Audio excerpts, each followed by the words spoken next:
Well, it's my pleasure to be here today with Randy Altschuler, CEO of Xometry. Greenspring has been proud investors in Xometry for a few years now, and I'm honored to continue to represent the firm on the board of directors. While we don't have a regional focus overall as a firm, Greenspring is based in Maryland in the Mid-Atlantic area, only about an hour from Xometry headquarters. It's been a real pleasure backing an innovative local powerhouse with both Xometry and Randy. We'll focus our discussion today on the mission of the company and its impact both locally and globally.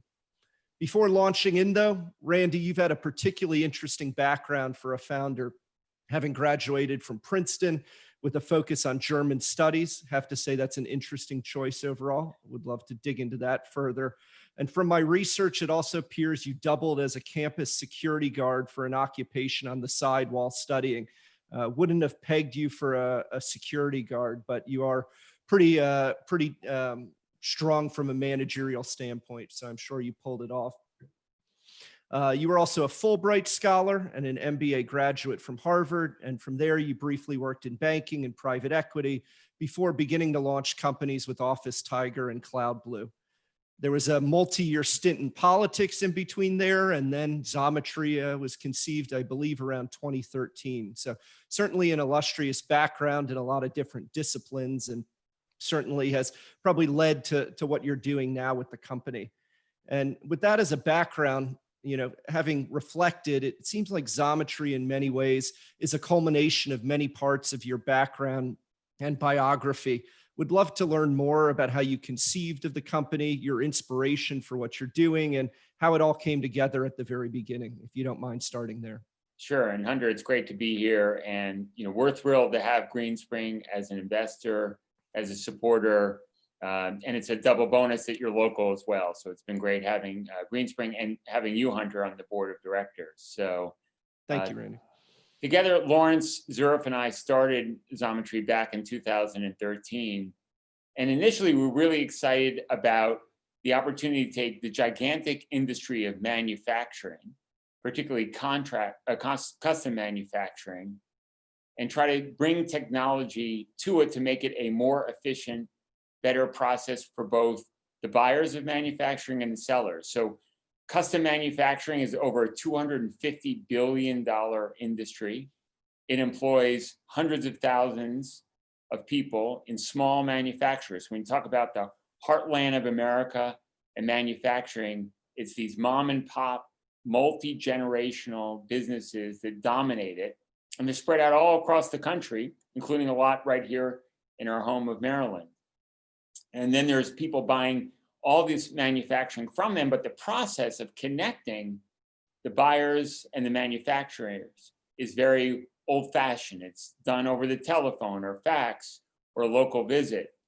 And that's not the best solution for both people trying to purchase those parts and the people who are trying to fill their capacity and manufacture. So we are using technology. We built a marketplace to make it a better value proposition to both. And at the same time that we're giving customers better pricing, better lead times, access to advanced technologies like 3D printing, we're also giving suppliers, manufacturers more business. And we're helping them earn more money, do what they love to do, be busier, and grow their own businesses. So it's a win-win, which is rare in marketplaces, but a great opportunity here with manufacturing. No, that's very interesting. And as we've looked at marketplaces from our side, often seems tough to be able to nail both the supply and the demand side. Which was more challenging at the beginning, and how did you make sure you were providing value to both sides on the marketplace? Yeah, so for the customers, it was challenging because they're not used to buying manufacturing this way. So in the same way, when I was growing up, when you wanted to go get a book, you'd go to the local bookstore. When Amazon came on, it was like, wow, this is really different. Not in the bookstore. How does that work? The similar thing in manufacturing. People are used to driving to the local manufacturer, not being able to go online and purchase it without a one-on-one interaction. So I think we had to change the mindset of the customer. And it didn't mean that that local manufacturer actually wouldn't end up making the parts. It was just that, hey, there's a better, more efficient way to connect with them. And by the way, there's also lots of other manufacturers who can bring value to your business too. So we had to convince customers that you didn't have to personally be there, that you could do it virtually online and still be comfortable about the quality of what you're going to be getting. And that's really important for our customers, because our customers are aerospace, defense, medical device companies, critical functions they're performing. So they have to believe that these parts can meet their needs. And so we had to get them over that hump. And then on the supplier side, we had to make machine shops comfortable that, hey, you worked locally for your entire careers. And again, some of these machine shops have been around for 40 years. So now you're going to be getting customers from across the country that you've never met before. And you're going to be interacting all this digitally, not in person. And so that was an experience for them to get comfortable with it. Of course, they love the extra business and they love some of the other benefits, but it was a mind shift for them. But eventually we've been able to get them comfortable with it too. Great. And you all have done a tremendous job getting to scale and building a very meaningful company. What's the vision for the next 2 or 3 years in terms of additional growth drivers, areas you want to go, and vision that you haven't fully captured yet for Xometry and what you want to accomplish? Yeah, I'll divide it in 2 parts. So for the customer, the important thing is that we're their one-stop shop. So similar in retail, some retail sites, you can go there and you can buy everything you can imagine. You don't have to click somewhere else or go somewhere else. For the customer, whether it's 3D printing or machining or sheet metal or injection molding or assemblies, we want them to be able to come to Xometry.com and get everything they need, whether or not it's 1 or 1,000 or 100,000 of a part. It's all a one-stop shop. So we need to continue to add the suppliers and all these services so the customer doesn't have to go anywhere else. That's a real value add to them. On the supplier side, we want to continue to make their business better and easier.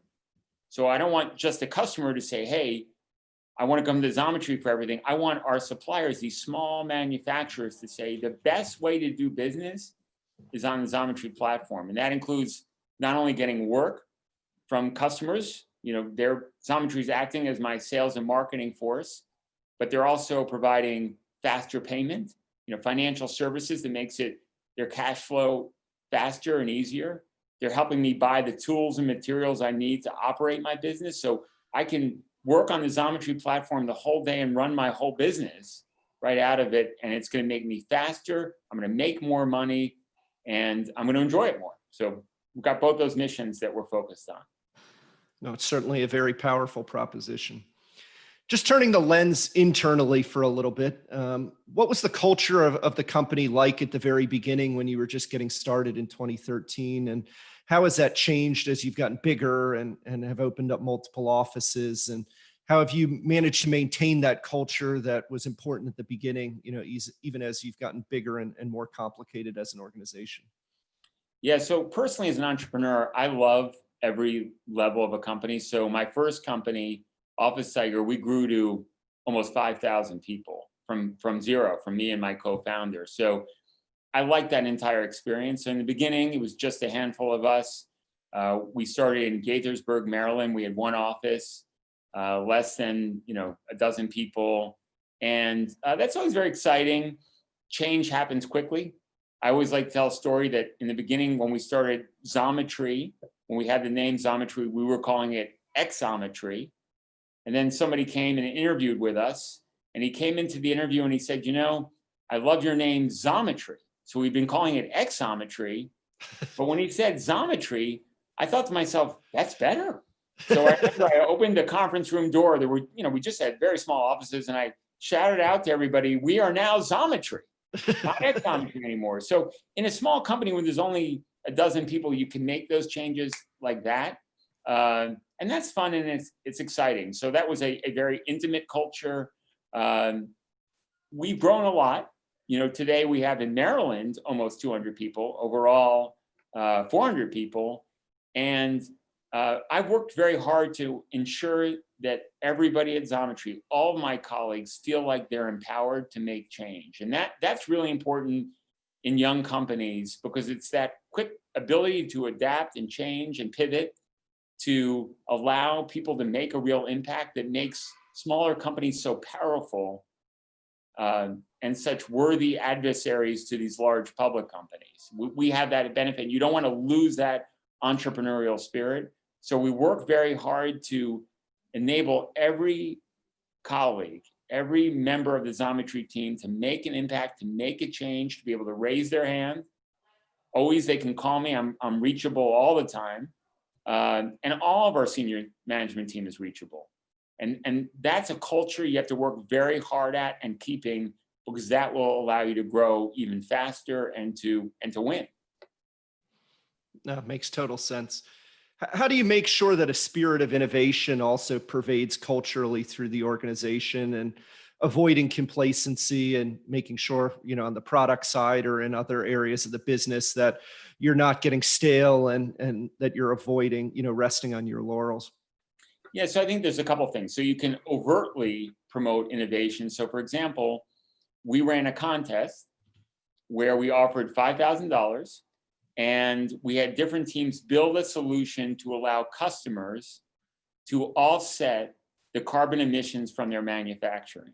So we at Xometry are very concerned about climate change. So we started buying carbon offsets for all the shipping of our parts. And we started doing that, I think, over a year ago. So anytime something is shipped from Xometry or one of our suppliers, Xometry is paying for and buying the carbon offsets for that. But we said, hey, let's take it a step further and let's offset the actual manufacturing CO2 that's being produced. So we ran a contest and we made it across, not just with the software team, but everybody can be involved. Became part of a team, and we said, we're going to wait 2 months. We're going to give it 2 months. And the winner is not only going to win $5,000, but the winner is also, we're going to ensure that that solution be implemented and become part of our product. So we got 5 different teams that stepped up with amazing solutions. They did it on their own time. A team called Saving the Shire, for you Hobbit fans. It was, we got a lot of sci-fi fans here at Xometry. No big surprise, we're a tech company. Saving the Shire did it. And we just started rolling out that solution now to customers. And when the customers comes to the site, we put in a calculator for the CO2 emissions of their manufacturing. And then we give them the ability to buy 0, 50%, or 100% of the cost of the carbon offsets. And then we also give them the ability to choose what kind of offsets they want to buy. So there are 3 selections for them to make about where they want to put those funds and buy those offsets. So we're empowering our customer to make the choice, and we're doing the right thing. So that's the kind of thing that we overtly sponsored innovation within our company to move forward. But there's also lots of little ways too, when the product team has their stakeholders, we're ensuring that there are new faces in it, and there are lots of different faces. So a stakeholder means when our product team, our technology product team, is going to develop a product, they need to have input from various people. And the people who provide that input, it's important to make sure that's a diverse crowd. And it's a crowd with different experiences, different backgrounds, because that will ensure that the product itself is suitable for a wide audience, is innovative, is forward-thinking. And so we're very deliberate about the teams that we choose to consult and work together on future products. That's awesome. Just going back to the carbon offset point for a second, would love to hear what kind of customer feedback you've gotten from that, having rolled it out initially now. Customers love it. First of all, we make it really easy for them. So we do the calculation. It's a click of the button. And Xometry, the whole marketplace, we're trying to make it a seamless, one-click experience, a similar experience that you have when you go buying retail online, right? So everybody's used to online retail. We're trying to do the same thing for manufacturing, and we brought that mentality to the carbon offset. So customers love the simplicity of it. We also put right within their customized page, and every customer has their own customized page, a calculator to show how many offsets they purchased. So they've got a scorecard there, and it's a positive feedback. So people like that measurement and the positive feedback. And then people want to do the right thing. So if you can help them do the right thing, they're thankful and grateful. And so again, I think so many of us recognize that climate change is a real threat to our way of life and to our species. So if through manufacturing we can help with that, they're thrilled. No, that's great. I mean, from Greenspring's standpoint, we became a signatory to UNPRI, and we've begun experimenting around impact reporting with some of our companies. And it's great when you have businesses already focused on sustainability and doing it on their own without even any kind of encouragement or recommendation from their investor set. So just think it's wonderful what you're doing as an organization here. Thank you. And it's good business. Saving our planet is going to help all of us as both business people and as individuals. So couldn't agree more. Maybe just going back to your background for a little while. What made you decide to take the entrepreneurial track, having worked in private equity and banking and having the stint in politics? What about being an entrepreneur resonated for you specifically? I love to build and create things. And one of the thrills of a starting your own company is you are truly the father, the mother, the parent of the company. And as I have 3 children, I love being a parent at home, but I love being able to have that in the business world as well. That's thrilling. All the small accomplishments that you have along the way, and there are setbacks too. As an entrepreneur, there are plenty of bad days, but all of those experiences, they're exhilarating. And it's really that journey that for me is exciting. I love the end product. I love it when we're successful. I love it when customers are thrilled, but just the whole journey there makes such a difference and brings me professionally a lot of pleasure and personally pleasure too. And then finally, that other thing I touched upon, the customers, being able to give the customers something that really is value add. I truly believe in our product. It's important to me we build something that really adds value. That's great for the customer. And then to be able to create a company where employees, where colleagues have a great opportunity, where they're learning, where they're making good money and they've got great benefits, where they feel like they're enjoying going to work every day. That's a real thrill too. When people love their job, that's also wonderful. And then finally, we like making sure our shareholders also do well. That's also exciting too. That's part of our scorecard. Hey, have we done well for our investors? So if you can do well for your customers and your employees and your investors, it's a real win. Well, you're certainly nailing it among all the constituent groups at this point. And so couldn't agree with you more. Would love to hear sort of the tie initially to Gaithersburg in Maryland and why you decided that Maryland specifically would be a good place to start a company. Yeah, so a few reasons. First of all, there's great talent here in Maryland. So we've got some wonderful universities. A lot of people have been working on some very technical things involving the government, research institutes. So we have a large technology team. We do a lot of artificial intelligence. So AI is the backbone of our pricing algorithms and our matching algorithms between our buyers and our manufacturers. So there was a lot of talent to get here. So number one, that was great people. And also on the manufacturing side, people don't think about Maryland with great manufacturing, but actually we've got some wonderful manufacturers. And in fact, we've got almost over 150 manufacturers from Maryland as part of our marketplace doing over $10 million a year of business. So that's thrilling as well. So great manufacturing talent, because we need some of those experts as part of our marketplace. And you've got great technical software developers, data scientists. You've got some great sales and marketing talent. So all that's there. Gaithersburg is the fastest growing city in Maryland. So lots of opportunity there, good opportunity for real estate. It's an easy commute for people from different parts within the state. So we like that as well. And the state of Maryland has been very supportive through Montgomery County.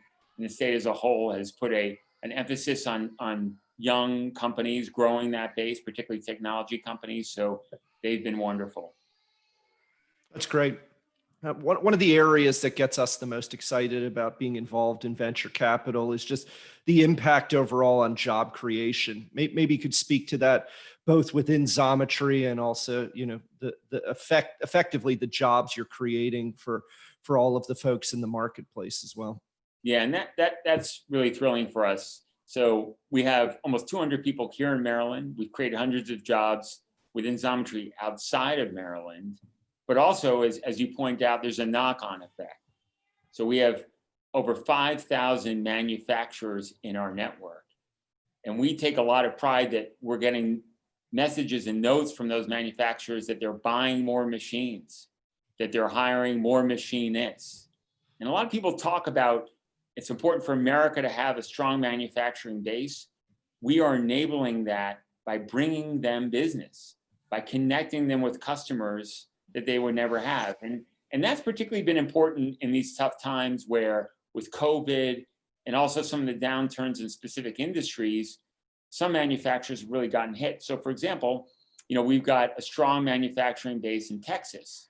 Now, historically, those shops had done a lot of work in oil and gas, but there's been a problem in that industry, partly because of COVID and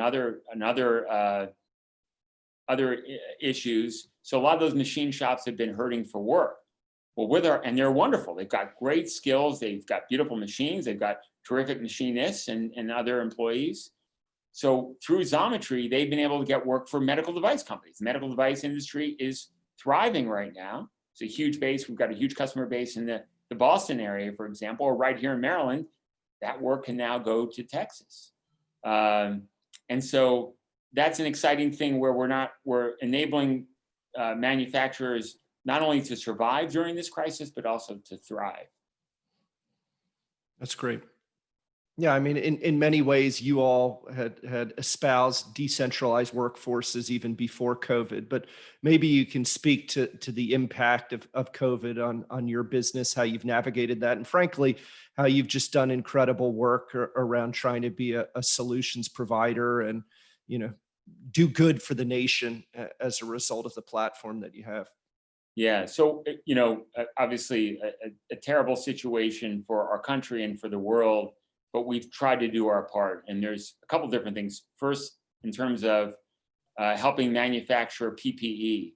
So when the crisis hit, unfortunately, America found itself short, and a lot of our supply chain overseas that was providing PPE had issues of its own during the crisis. So immediately we were able to galvanize all of our manufacturers to meet that need, even many of whom have never been doing PPE in the past. So that came in the form of producing millions of masks, of producing parts for ventilators. So a bunch of some large American manufacturers who made other things than ventilators got enlisted by the government and happily did so to help make ventilator parts.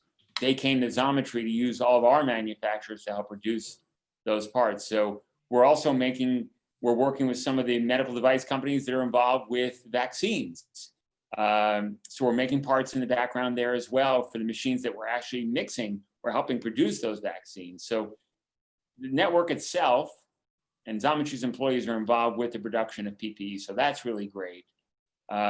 Also for our customers, as states have shut up and down and back up and then down again, sometimes manufacturers there, for our customers, their normal manufacturers have also had to shut down. So this has actually resulted in a lot of new customers coming to Xometry saying, hey, in my state, my manufacturer had to shut down. I need to find somebody else urgently to produce these parts. Can I use the Xometry network? And because we are empowering local manufacturers all across the country, immediately somebody on the West Coast, if they lost their supplier, could find somebody in the West or the East Coast or the South. So we've actually seen a lot of growth in our business through COVID because customers need new solutions, and we're a marketplace, we're digital, we're always open, and we've got all this capacity, so that really met their need. That's wonderful. And you all are doing incredible work across being a solutions provider for COVID, and it's really inspiring to be a part of that. Well, thanks. I think it's been great too, because our investors, including Greenspring, have been so supportive of those efforts. And as they are trying to help as well in these things and help trying to provide PPE for their local states and municipalities, they've been working together with us at Xometry to provide those solutions, use our manufacturers. So it's been a real team effort. Well, thank you for saying that. We feel equally strongly about trying to make a difference here for the benefit of our country. Maybe just talking about venture more generally for a second. You could have just decided to bootstrap the business potentially, never raise money, never have to deal with investors. Why'd you want to go that route and work with people on the venture capital side, bring them on board? And you worked briefly in private equity, so you probably knew the benefits and the negatives of going that direction, but would love to hear your thought around what venture provides. Yeah, and I think it's important to pick the right partners. And because I've done this a couple times before, I've got a lot of experience. So I would just start by saying to my fellow entrepreneurs out there, find the right partner. That's going to be important, because the right partner is going to be with you not only in the good times, but there are always bad times. Every company, from the biggest company in the world to the smallest, has bad times, and you want to make sure your investors are right there with you, and they are your partners. So because I had that experience, I've been able to find wonderful investors, and I've been thrilled by that. And what does a wonderful investor bring? Well, first, they bring capital. So that's important. And if you want to grow your business aggressively, and if you want to invest, you need that capital. And that's one problem with bootstrapping. It doesn't mean there aren't sometimes crazy examples where somebody doesn't raise any money and they grow extremely rapidly fast. I mean, that happens. But of course, adding more capital, having that to hire more people, to invest in equipment, to invest in technology, that gives you a leg up. And I wanted to make sure we had that leg up, because we're tackling a giant industry, manufacturing. We want to continue to add services to help both the customers and the suppliers.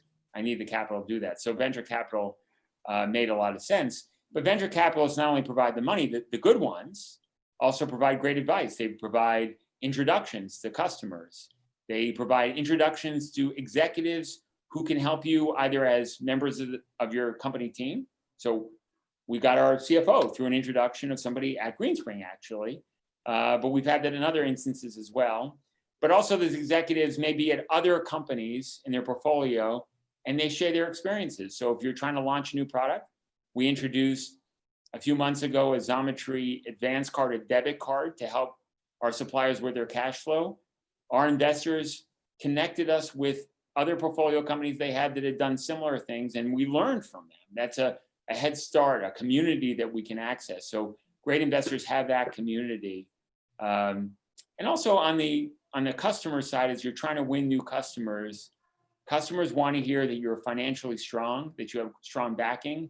And so being able to say, hey, we are backed by these funds, they have this capital. And sometimes for those funds to even get on the phone with the customer and say, hey, you're about to trust a big contract with one of our portfolio companies. Let me tell you, we back that company. You have my word on it. That's a powerful message. No, that's great. Makes a ton of sense. Maybe we could go from here and just get a little bit more tangible down to the local business side and how Xometry has impacted or helped in some more tangible examples, both mom and pop companies or other sort of case studies you'd like to illustrate. Sure. So, we've been able to help small businesses, everything from entrepreneurs. So we have a case study with an entrepreneur where he had always worked for other companies. The company that he had worked for, he had 2 children. The company he had been working for was going under. He had deep manufacturing expertise and knowledge. He knew about Xometry, so he went out, he took a big risk. He bought his own machine, CNC machine, and immediately we were able to give him work right out of the gate. He has to qualify, so he qualified. We were comfortable that he knew what he was doing, and immediately he was able to create a company based on work from Xometry. So he didn't have to worry. The hardest thing when we started a company is getting customers, getting revenue. He felt confident because of Xometry could buy a machine and get revenue right away. But we also work with, there's a trade school that's helping students learn about manufacturing, and we're giving work to that trade school. So they're getting not just hypothetical experience, but they're getting real life experience when they're in that trade school producing parts. We love it because these are turned out to be a great manufacturing partner, and the students love it because they're making real parts for real things. So that's a great opportunity. And so we've been able to help hundreds and thousands of small manufacturers, many of them right here in the state of Maryland, to grow their businesses and hire more employees. We're also able to give back to the local community, whether or not that's telling high school students about, visiting with them and telling them about the benefits of a career in manufacturing, because there is great opportunities in manufacturing. It's a technology business because you have to learn how to program these machines, but also going in and espousing the value of software development, of machine learning, artificial intelligence. We're a real life example, and our employees like to go out within the community and share that knowledge. So that's also been thrilling as well. And then we've got some local initiatives to help, particularly on the side of food. You know, there are a lot of people here who are facing shortages of food. So Xometry has jumped in both in the Maryland, Montgomery community, but also in Lexington, Kentucky, where we have a large office, and other places around the country to help in those efforts too. Yeah, I mean, I think what's so cool about what Xometry does is you're almost creating mini founders everywhere throughout the country, similar to your founder journey, and empowering people to start their own small businesses, regardless of where they're located. I mean, there's nothing more powerful than that. Yeah, it's a great point, Hunter. So yeah, on the customer side, now customers have access to this giant virtual factory, and they have access to a huge range of advanced manufacturing technology. So particularly 3D printing, a lot of people hear about 3D printing, but they don't know how to actually get access to 3D printing. They can log on to Xometry at middle of the night or on the weekend or whenever they want, and they get access to it. So if you're an entrepreneur who's come up with a new device that you want to create, and you're an engineer, so you know how to actually create the schematic for it, but you don't know how to manufacture it, you can go to Xometry, and there's no startup cost. You can do it on the cheap and begin to create prototypes, begin to get a final product, and get access to all these manufacturers you normally wouldn't even know where to find. So you're spot on. We're empowering a lot of these startups, and we've been thrilled to be working with some companies now since virtually the beginning of Xometry. And some of those companies have exploded from being just a few men and women who had an idea to now being really large, strong businesses. That's really wonderful to grow along with them. Totally agree. Maybe you could just speak to the role you see for manufacturing in the U.S. going forward, and why you think that continues to be an important part of our economy, and why it's suited to the talent and skill sets that we have within the U.S. specifically. Yeah, look, I think COVID has taught us many things, obviously on the health side and other issues, but in terms of supply chains, the potential disruption, and we saw it, is huge. And we need to make sure that America, and this is true for all countries, are able to sustain themselves. Like, we've been caught flat-footed here. We couldn't create enough PPE ourselves to help all of our first responders, to help the frontline workers. That's borderline disgraceful. We need to make sure we have that capability right here within the United States, because there will be future black swan events like this. And I go back to climate change, that's going to disrupt supply chains. So we need to make it's a national security issue for America to be able to manufacture what it needs to support our country. And that happens one small manufacturer at a time. Yeah, we're going to have some mega factories, but the heart of American manufacturing are those small businesses. The grandfather started it, now his granddaughter is running it. Or it's 10 people who are graduating from school, and instead of going, doing a typical liberal arts education, they decide, hey, we want to be manufacturers. They're starting a machine shop. Those are the people that are the heart of what we need here, and we need to support them. Xometry supporting it through our marketplace, but there's a role for all of us to do that, and that's going to become increasingly important as there are more disruptive events that occur in the future. Yeah, no, I think that's beautifully said. Maybe we could just end with sort of a speed round, a few quick questions, and go from there. What's been the most challenging thing that you've had to face as a CEO navigating COVID with a workforce of 200 or so people? Onboarding people who you never meet in person. very tough. And how do you do that? How do you get comfortable with someone not being with them in person and feeling like they're a good cultural fit and align with the mission? You know, it's tough. I mean, you need more screening, you need more interviews. Um, you need to, you just need to trust. That's harder. But it also, it's not just making sure you've hired the right person, because even if you've hired the right person, the burden is really on the business, on the company, on us to make sure we onboard them properly and we train them properly. And that is doubly hard because they're not sitting with their colleagues, learning from them. It's all virtual. So I take that responsibility very seriously, and we're investing more and more in that training because they don't have the benefit of the water cooler or just, you know, turning to the person on the side. That's a challenge, but we're investing to meet it. Great. What lesson in life have you learned you find yourself coming back to as sort of a North Star as you continue to build an impactful and important business? I'd say go with your gut. You know, even if you're in things that you don't know a lot about, you obviously want to surround yourself with experts and you want to listen.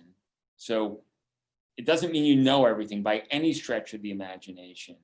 But once you know all the facts and you hear the facts, I think trusting your own instinct can never go wrong. In my times in life, you mentioned earlier when I ran for office at a political office, you know, at some point I didn't trust myself and I sort of listened to others, even when I knew in my heart what I thought I should do. And that was a tough lesson to learn, but one that I try to live by now, that after I'm informed and I have the facts, go with what I think is the best decision.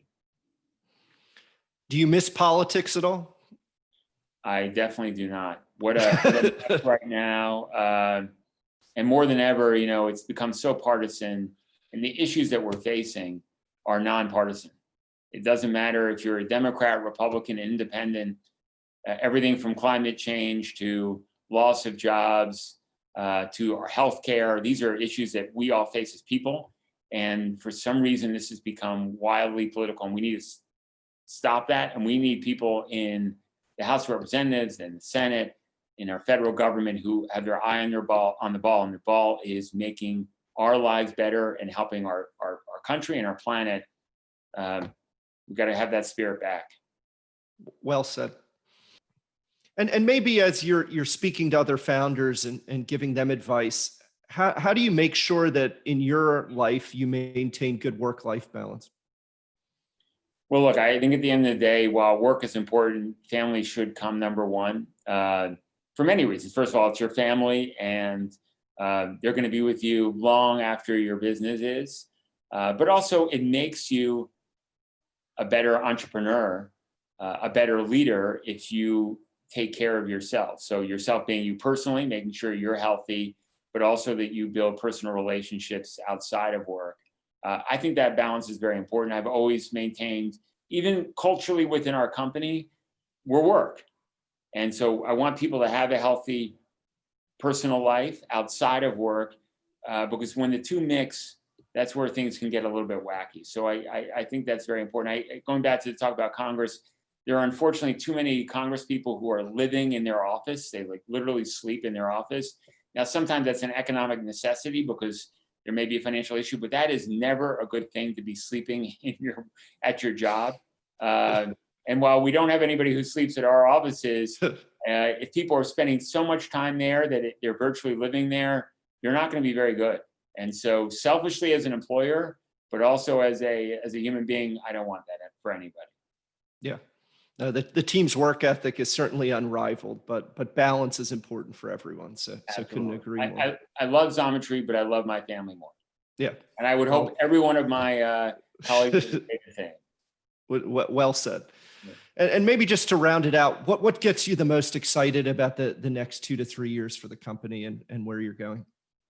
You know, just I think a couple scorecards. First, is there a growing, healthy manufacturing base for America? And as we scale up, we can actually play a role in that. we're already doing that now on a micro level, but as we get bigger and bigger, for us to actually move the numbers, for us to be a push for American manufacturing, and we do, we're in Europe as well, in European manufacturing, for us to actually empower that and for people to notice that, for it to be real, that would be incredibly exciting.